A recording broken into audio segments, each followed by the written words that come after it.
Thank you, and good morning, Chairman Murkowski, Ranking Member Cantwell, and members of the Senate Energy and Natural Resources Committee. My name is Todd Parfitt.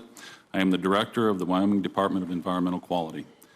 I thank the committee for inviting the state of Wyoming to share our perspective on the development of the proposed stream protection rule by the Office of Surface Mining Reclamation Enforcement, or OSM.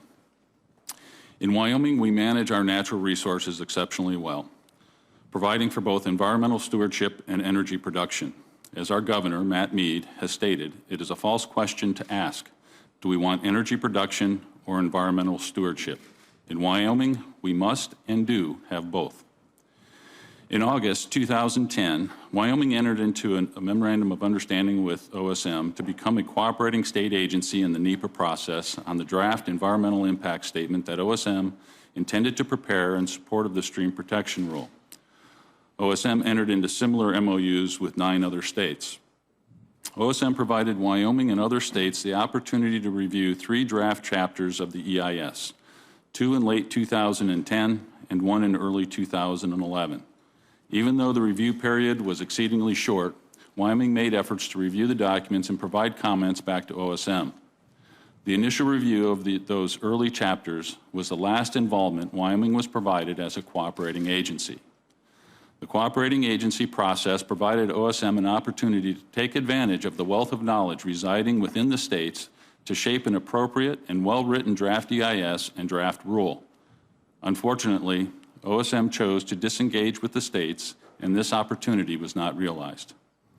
OSM's lack of engagement is frustrating, not only because the MOU was not honored, but also because the lack of engagement since January 2011 is in direct conflict with a commitment made by Secretary of Interior Ken Salazar in an April 15, 2011 response to the Western Governors Association, in which he states, all cooperating agencies will have an additional opportunity to review and comment on a preliminary draft EIS before it is published for public review and comment.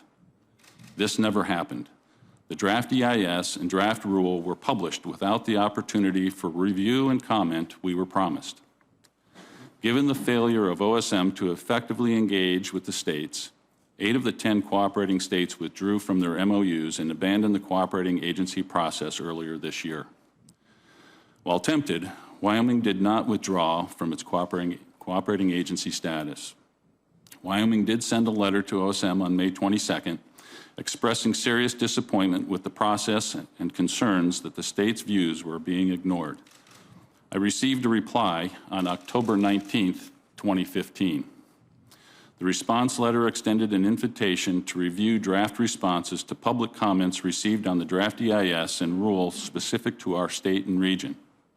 I find this to be a hollow gesture given the loss of trust experienced during the pre-draft process. Wyoming did not withdraw from the cooperating agency process because, amongst other things, we remained optimistic that OSM would honor their commitment and the commitment of Secretary Salazar. We were also concerned about potentially losing standing in any legal challenges that may arise out of the faulty NEPA process. Wyoming has reviewed the materials distributed by OSM on July 27, 2015, and I'll share a few of our main concerns. OSM has used a court order and an agreement with other federal agencies that were aimed at tackling a problem in Appalachia as an excuse to impose unnecessary and costly overregulation across all coal mining states. The proposed rule is a one-size-fits-all regulation imposing nationwide standards without consideration for the fundamental regulatory, environmental, ecological, or economic differences amongst the states. The regulatory impact analysis grossly underestimates the financial impact of implementing the new standards and grossly underestimates the impact of the proposed rule on Wyoming and federal tax revenue, understating that impact by more than $1.3 million per year. The proposed rule imposes extensive monitoring and reclamation requirements without sound scientific justification.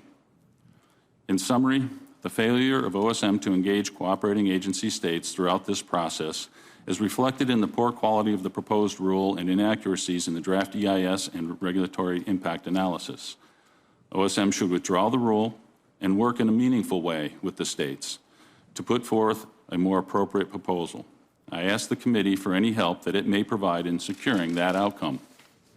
Thank you for the opportunity to provide Wyoming's perspective on these important matters, and I look forward to your questions.